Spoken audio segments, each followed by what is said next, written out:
महाराष्ट्रातील कर्मचारी चळवळीतील माझ्यासाठी दैवत असणाऱ्या सर्व कर्मचाऱ्यांना नमस्कार। सध्या आपण कर्मचाऱ्यांच्या, मी एक कर्मचारी या नात्याने शोध पेन्शनचा, जागर कर्मचाऱ्यांच्या हक्काचा, होय महाराष्ट्रामध्ये 1982-84 ची जी महाराष्ट्र नागरी सेवा निवृत्ती वेतन नियम आहे, तो कर्मचाऱ्यांचा महाराष्ट्रात आजही न्यायिक दृष्टीने, समानतेच्या दृष्टीने हक्क आहे। वास्तवात पाहिलं तरी तो आजही हक्क आहे आणि हक्क मिळवण्यासाठी, कर्मचाऱ्यांचा जागर करण्यासाठी आपण हा व्हिडिओ पाहत आहोत।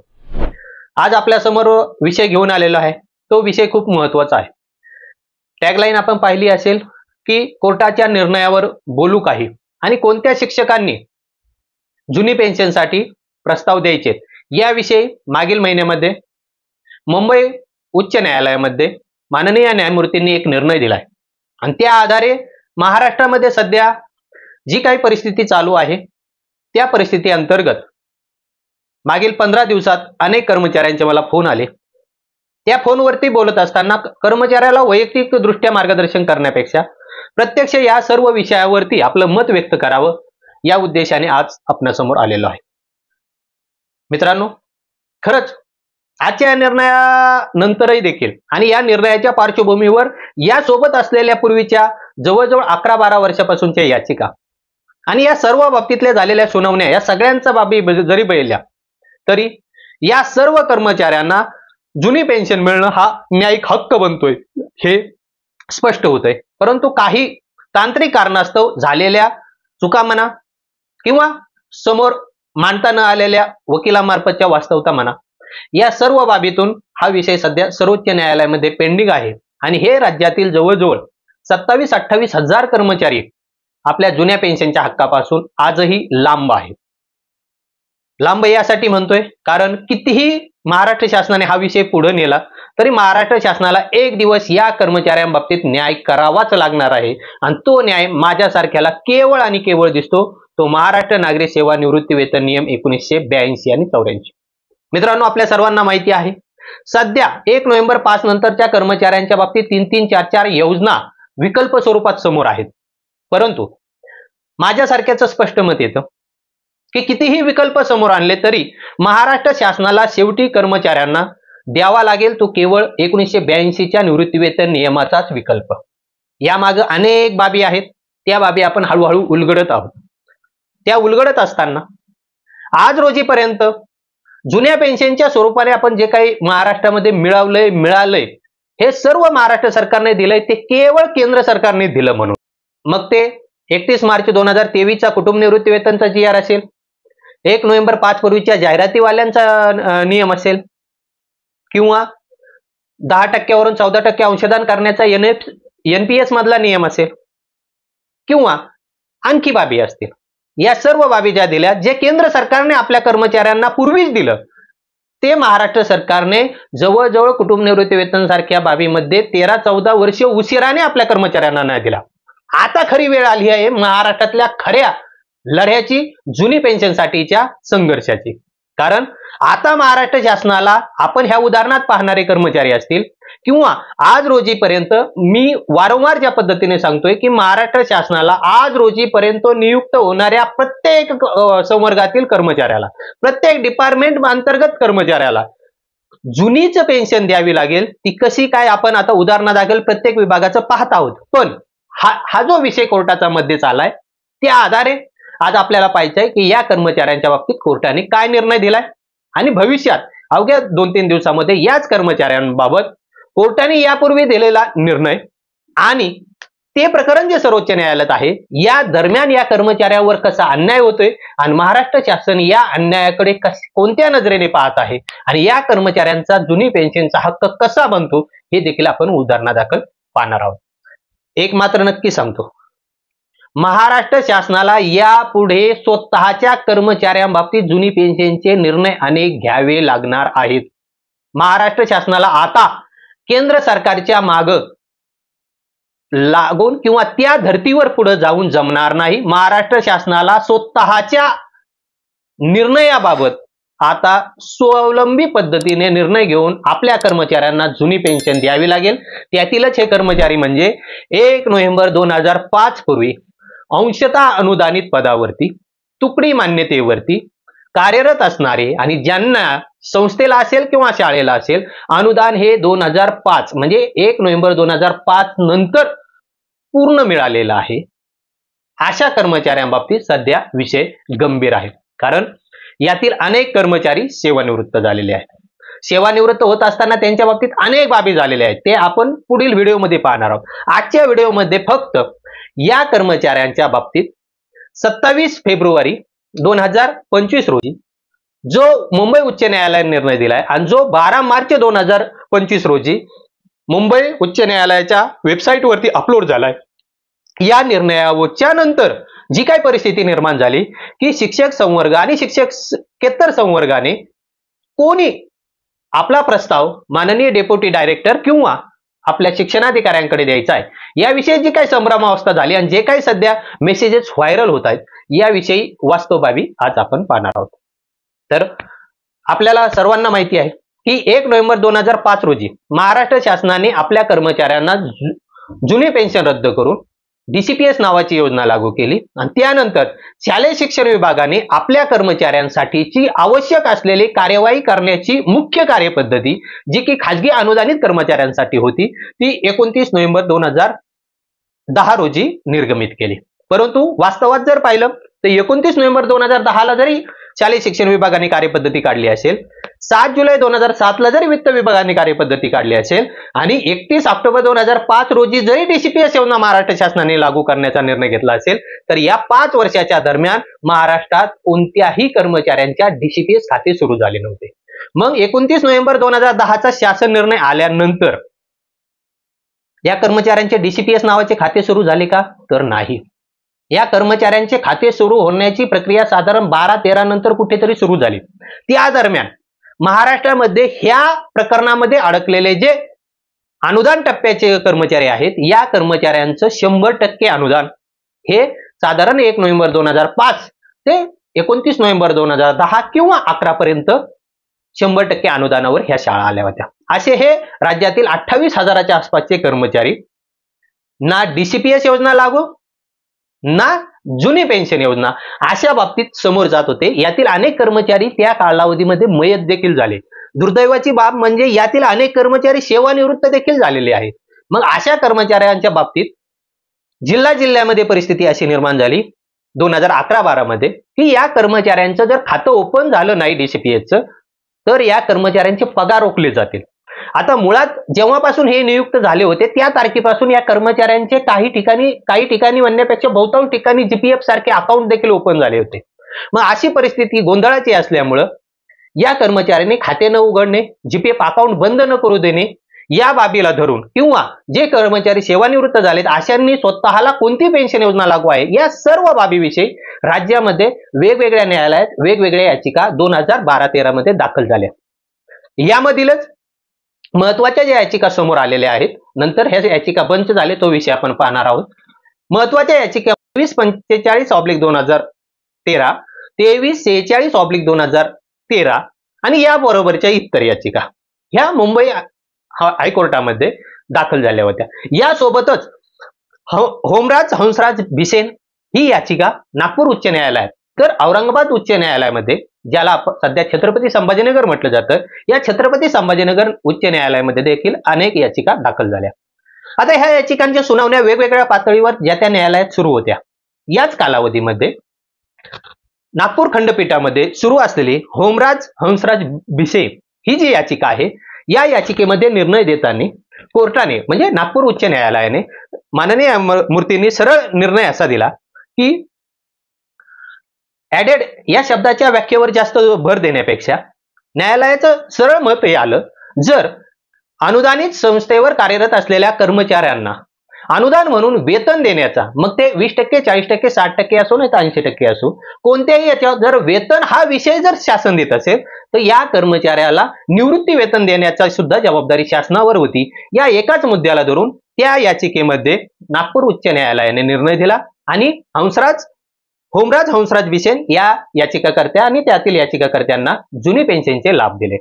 याच बदल्यात दिलीपराव देशमुख ही जी 83-87/2013 ही जी याचिका होती, या याचिकेवर मात्र मुंबई उच्च न्यायालयाने वेगळा स्टँड घेतला. मग एकीकडे दिलीपराव देशमुख या याचिकेमध्ये वेगळा स्टँड हा घेतला गेला होता की अनुदान या व्याख्येमध्ये कोर्ट घुसू पाहत होतं आणि अनुदान या व्याख्येमध्ये 100% संस्थेला जर अनुदान असेल तरच ती संस्था किंवा त्या संस्थेवरील कर्मचारी हे पेन्शनला पात्र जर ठरतील का काय, अशा पद्धतीने ही याचिका चाललेली होती. परंतु नागपूर खंडपीठामध्ये होमराज हंसराज बिसे या याचिकेमध्ये उच्च न्यायालयाने जुनी पेन्शन दिली.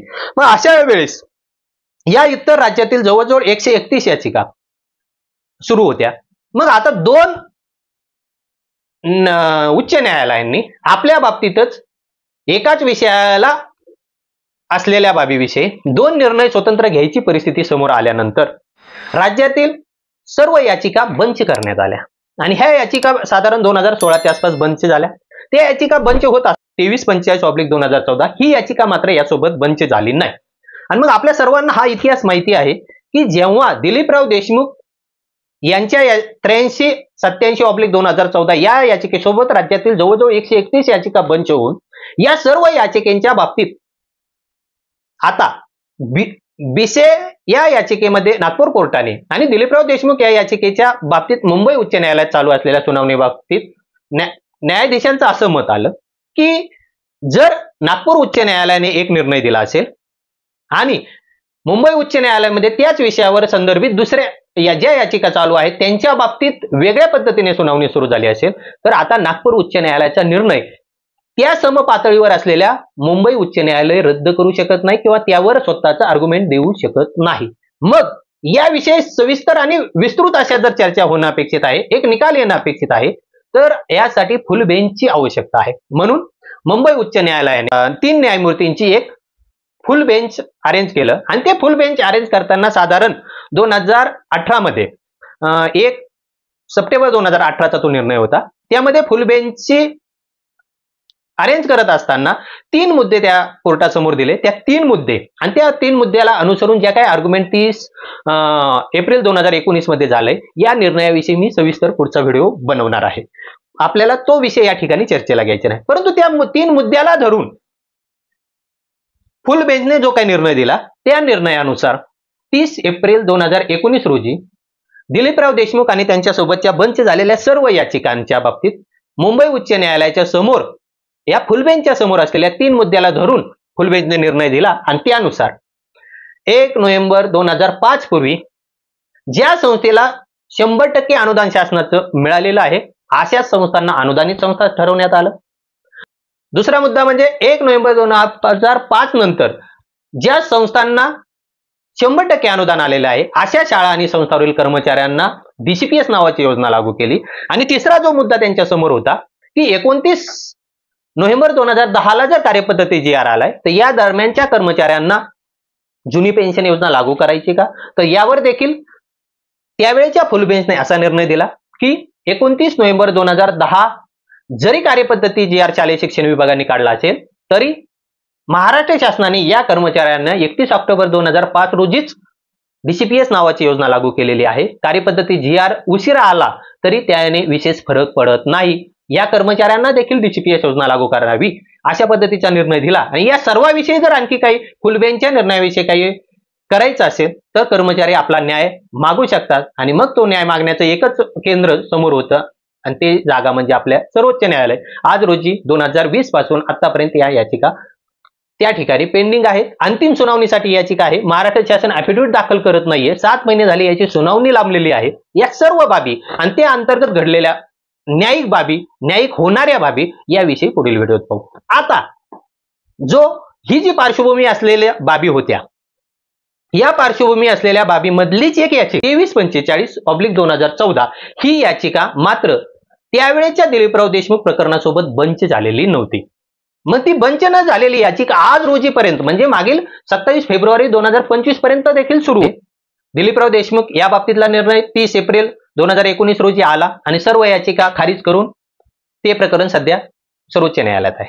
आता यातीलच आणखी एक प्रकरण म्हणजे निलेश नामदेव गुरव वर्सेस महाराष्ट्र स्टेट 4748/2019 ही याचिका मुंबई हायकोर्टामध्ये होती आणि या याचिकेवर 1 ऑक्टोबर 2021 रोजी आर डी धनुका आणि आर आय छगला साहेब या खंडपीठाने एक निर्णय दिला आणि तो निर्णय असा होता की जर एखाद्या संस्थेला 1 नोव्हेंबर 2005 पूर्वीच पूर्ण अनुदान मिळालेलं आहे आणि त्या संस्थेची एखादी तुकडी किंवा एखादा हायस्कूल आहे, हायस्कूलने जर कॉलेज नवीन काढलं परंतु त्यांचे रजिस्ट्रेशन नंबर 1 आहे, त्यांचा युडाएस नंबर 1 आहे, अशा विनाअनुदानित असेल किंवा अंशकालीन जागा असेल अशा जागेवर कार्यरत असणाऱ्या कर्मचाऱ्यांना यांना जर 1 नोव्हेंबर 2005 पूर्वीची नियुक्ती असेल आणि त्यांच्या संस्थेला जर 1 नोव्हेंबर 2005 पूर्वी 100% अनुदान असेल तर अशा अंशकालीन कर्मचारी जरी 1 नोव्हेंबर 2005 नंतर पूर्णकालीन कर्मचारी झाला, पूर्ण काळ सेवेमध्ये आला,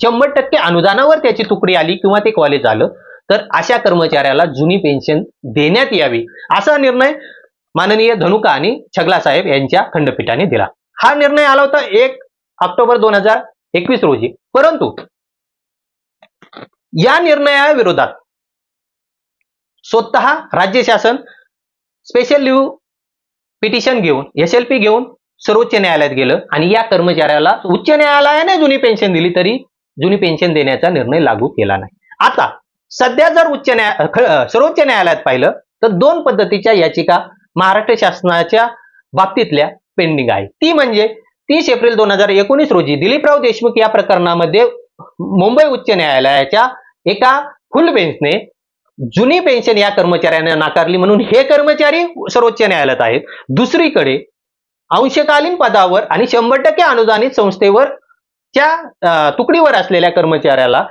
निलेश गुरव या प्रकरणामध्ये उच्च न्यायालयानेच जुनी पेन्शन योजना लागू केली. परंतु याच्या विरोधात SLP दाखल करून स्वतः महाराष्ट्र शासन सर्वोच्च न्यायालयात आहे. म्हणजे 2 कॉन्ट्रा पद्धतीच्या बाबी सध्या सर्वोच्च न्यायालयात पेंडिंग आहेत आणि अशाच या बाबतीतली 2345 जी की दिलीपराव देशमुख प्रकरणामध्ये एकत्रित बेंचने झालेली एक स्वतंत्र याचिका मुंबई उच्च न्यायालयामध्ये सुरू होती आणि याच याचिकेवर 27 फेब्रुवारी 2025 रोजी माननीय घुगे साहेब आणि माननीय भोगे साहेब यांच्या खंडपीठाने निर्णय दिलाय. आता हा खंडपीठाने जो निर्णय दिलाय या निर्णयाची 116 पानाची जर पूर्ण निर्णय वाचला किंवा जे काही 20-25 पानं मुख्य आहेत ते जरी वाचले तर यामध्ये याच दिलीपराव देशमुख प्रकरण असेल किंवा जे पूर्वीचं बॉम्बे म्युनिसिपल कॉर्पोरेशनचं गंगा खेडकर मॅडमचं प्रकरण असेल किंवा निलेश गुरव यांचं हे बॉम्बे उच्च न्यायालयात 2021चं प्रकरण आहे, या सर्वांची पार्श्वभूमी दिली आणि पार्श्वभूमी देताना ज्या काही बाबी सांगितल्या त्यातूनच माननीय न्यायमूर्तींनी निर्णय दिला. तो निर्णय आपण खूप व्यवस्थित समजून घेणं गरजेचं आहे. म्हणजे कोणी प्रस्ताव दाखल करायचा किंवा कोणी करायचा नाही याविषयीचा गोंधळ मिटेल. हा निर्णय देताना एक मात्र सांगण्यात आले ते आपण पाहूया सविस्तर पुढं की सर्वोच्च न्यायालयात ज्या याचिका पेंडिंग आहेत त्या याचिकेच्या निर्णयाला अधीन राहून डेप्युटी डायरेक्टरने निर्णय घ्यायचे. हा मुद्दा यामध्ये डेप्युटी डायरेक्टरना भविष्यात या प्रकरणांविषयी जरी प्रस्ताव दाखल झाले तरी कोणता निर्णय घेता येईल का नाही याविषयी शंका निर्माण करणार आहेत. आता फक्त माननीय घुगे साहेबांच्या या बेंचने जो निर्णय दिलाय त्यामध्ये एकच बाब होती, अनुराधा प्रमोद काळे वर्सेस स्टेट ऑफ महाराष्ट्र 327/2023 या प्रकरणामध्ये नागपूर बेंचाने असे जे काही प्रकरण आहेत ते डेप्युटी डायरेक्टर यांच्याकडे प्रस्ताव दाखल करावेत आणि ते प्रस्ताव दाखल केल्यानंतर त्याची स्क्रुटनी म्हणजे त्याची विभागणी, त्याची तपासणी, पात्रता तपासणी ही डेप्युटी डायरेक्टर करतील आणि मग ते त्या पद्धतीचा निर्णय घेऊन पुढे जातील. आता आपण काय करूया की हा जो 17 नंबरच्या मुद्द्यामध्ये 27 फेब्रुवारी 2025 या निर्णयामध्ये जो 12 मार्च 2023 ला मुंबई उच्च न्यायालयाच्या वेबसाईटवर अपलोड झालाय त्यातील जे अंतिम निर्णय आहेत ते पाहू. कारण याची जी पार्श्वभूमी आहे दिलीपराव देशमुख प्रकरणाचा 30 एप्रिल 2019 चा निर्णय आहे किंवा निलेश गुरव यांच्या बाबतीतला निर्णय आहे याविषयी आणि त्याबाबत जुनी पेन्शन कशा बाबी वास्तवात महाराष्ट्रात घडल्यात या आपण पुढील व्हिडिओमध्ये पाहणार आहोत. वेळ वाचावी, कर्मचारी हे किती महत्वाचा विषय असेल तर जास्त कालावधीचा व्हिडिओ पाहत नाही म्हणून आपण त्यासाठी स्वतंत्र व्हिडिओ बनवूया. आता आपण जो काही निर्णय या प्रकरणामध्ये 27 फेब्रुवारीत दिलाय त्यातील जो अंतिम निर्णय आहे त्याविषयी पाहूया. त्यातील A नंबरचा मुद्दा आहे की जे कोर्टात आले किंवा जे कोर्टात आले नाही अशा सर्वांना शिक्षणाधिकारी म्हणजे जे हायस्कूलला असतील किंवा माध्यमिक शाळेवर असतील अशा बाबतीत शिक्षणाधिकारी आणि कॉलेजच्या बाबतीत डेप्युटी डायरेक्टर यांनी स्वतः यांचे प्रस्ताव दाखल करून घ्यावेत. मग आता विषय येतो की हा निर्णय येऊन 12 मार्च 2025 आज म्हणजे 20 दिवस होऊन गेले, तरी माननीय डेप्युटी डायरेक्टर किंवा संचालक यांनी आजपर्यंत या प्रस्ताव दाखल करा असं कोणतंही पत्र काढलेलं नाही. दुसरी गोष्ट, आता राज्यामध्ये जो विषय चाललाय की 27 फेब्रुवारी 2025 ला हा निर्णय आलाय, तिथून पुढे 45 दिवस सांगितलेत. परंतु या निर्णयामध्ये प्रस्ताव दाखल करण्यासाठी स्पष्ट सांगितलंय निर्णय अपलोड पासून 45 दिवसामध्ये प्रस्ताव दाखल करावे. म्हणजे निर्णय अपलोड कधी झालाय? 12 मार्च 2025. मग 12 मार्च 2025च्या पुढे 45 दिवस म्हणजे एप्रिल 2025 अखेरपर्यंत देखील प्रस्ताव दाखल केले तरी काही फरक पडणार नाही, हे यावरून ब वरून स्पष्ट होते. सी मध्ये काय दिलंय? उपसंचालकांनी बारकाईने तपासणी करावी आणि आवश्यक कागदपत्र जर कमी जास्त असतील तर याविषयी व्यवस्थापनाशी संस्थेशी संपर्क साधावा आणि त्या बाबतीतला संपर्क ईमेल असेल किंवा इतर बाबत असेल तो करावा आणि कागदपत्र योग्य ते मिळवावेत. त्यानंतर डी मध्ये काय सांगितलं? सर्व प्रस्तावांची छाननी म्हणजे स्क्रुटनिटी 30 सप्टेंबर 2025 पर्यंत करावी. म्हणजे जे काही प्रस्ताव या 45 दिवसामध्ये असतील किंवा नंतर सुद्धा घेण्याविषयीचे पत्र संचालक कार्यालय काढू शकतो.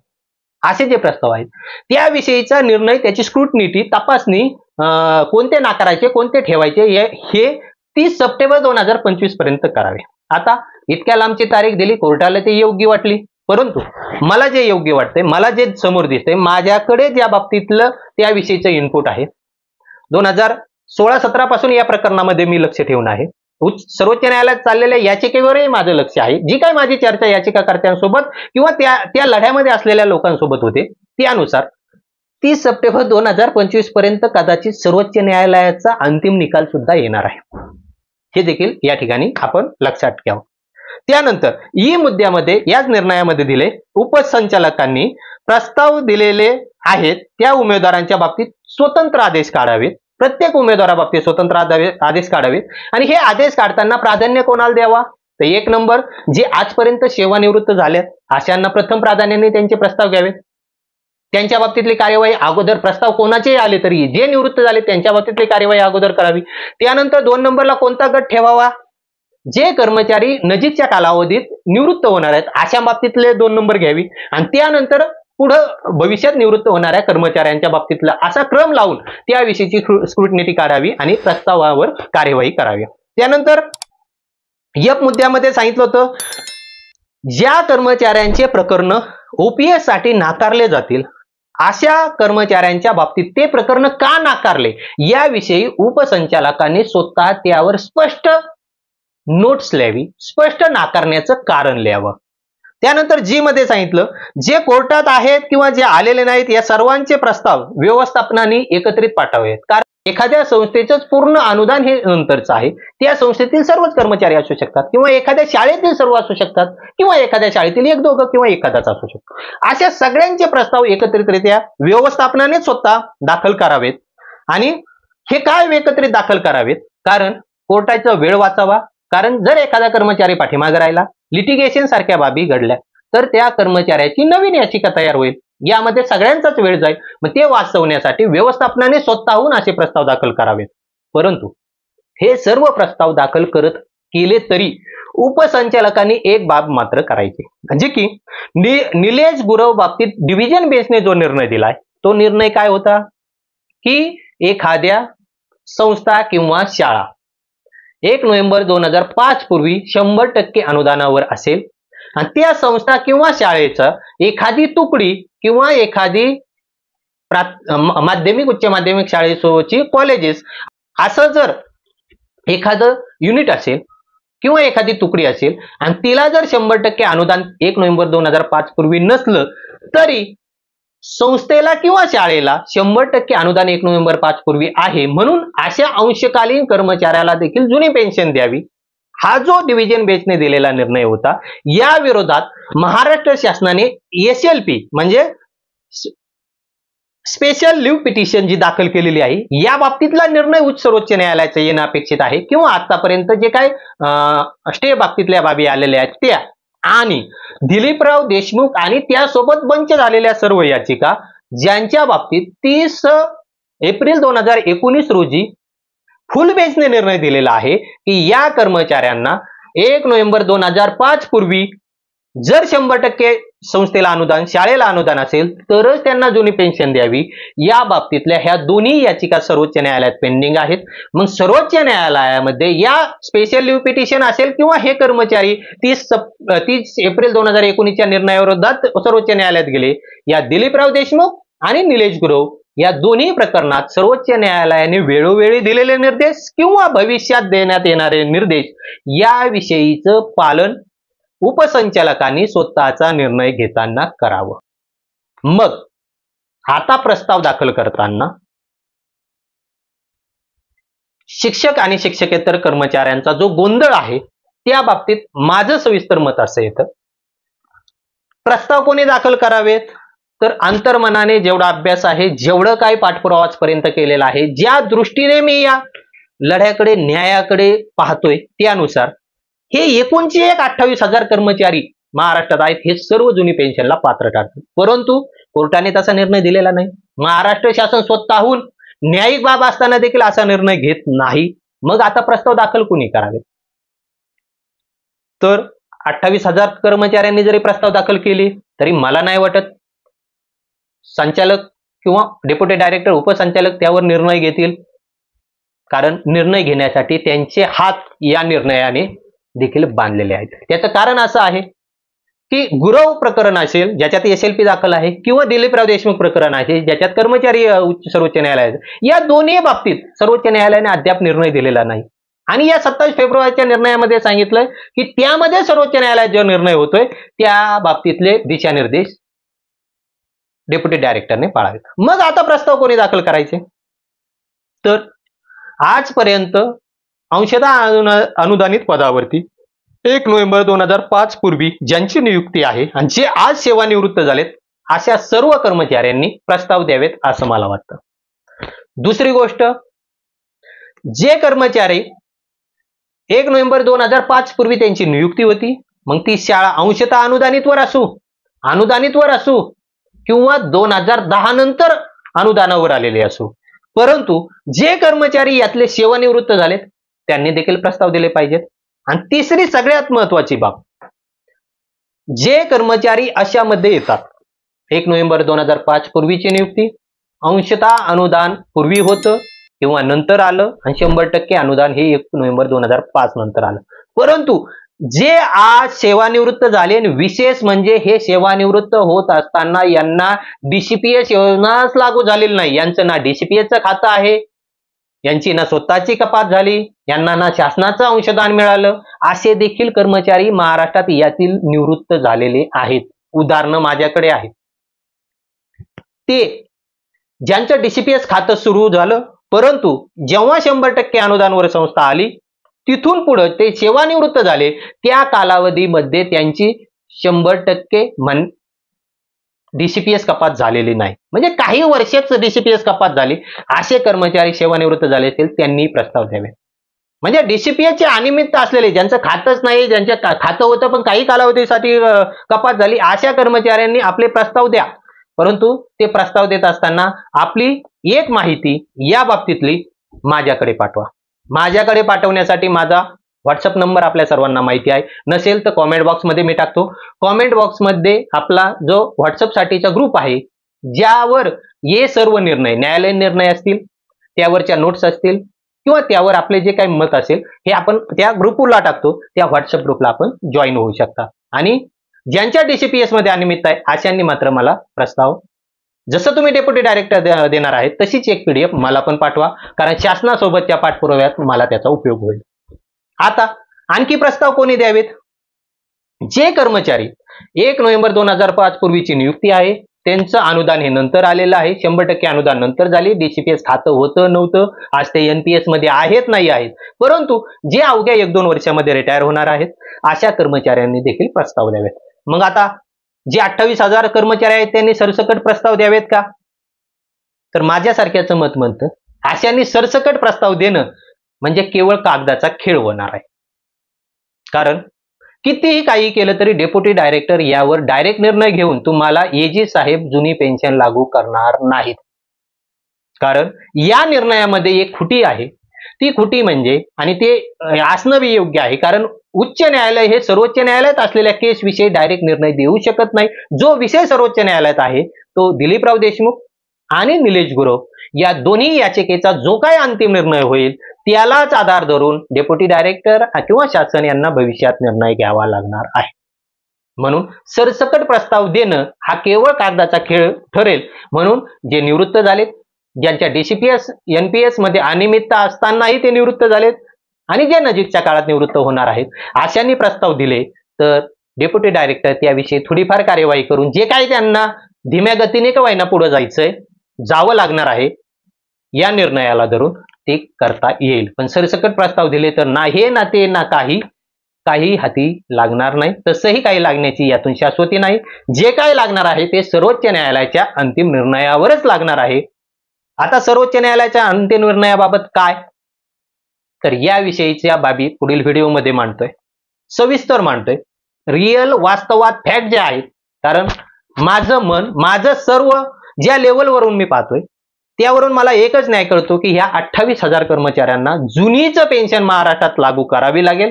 महाराष्ट्र शासन तेवढाच एक न्याय योग्य करू शकतं आणि तो योग्यच असणार आहे. त्याविषयीच्या बाबी आपण थोड्या आहेत त्या सविस्तर पुढील व्हिडिओमध्ये पाहूया. तर उच्च न्यायालयाचा 27 फेब्रुवारी 2025 ला जो निर्णय आलाय त्या निर्णयाबाबत आपण बोलत आहोत. याबाबत आपलं जे काही मत असेल ते मत कृपया कॉमेंट बॉक्समध्ये मांडा. शोध पेन्शनचा जागर कर्मचाऱ्यांच्या हक्काच्या या मालिकेमध्ये भरपूर बाबी, कारण मी आणखी सविस्तर अनेक बाबी ज्या काही वास्तवातल्या आहेत त्या अजूनही मांडत नाहीये. ते मांडण्यामागे मी थांबतोय. त्या थांबण्यामागचं कारण एक आहे की महाराष्ट्रातील हे कर्मचारी संख्या जर पाहिली तर ही 4-5 लाख आहे आणि या 4-5 लाख कर्मचाऱ्यांना जुनी पेन्शन मिळणारच हा माझा पहिल्यापासूनचा दृढ विश्वास आहे.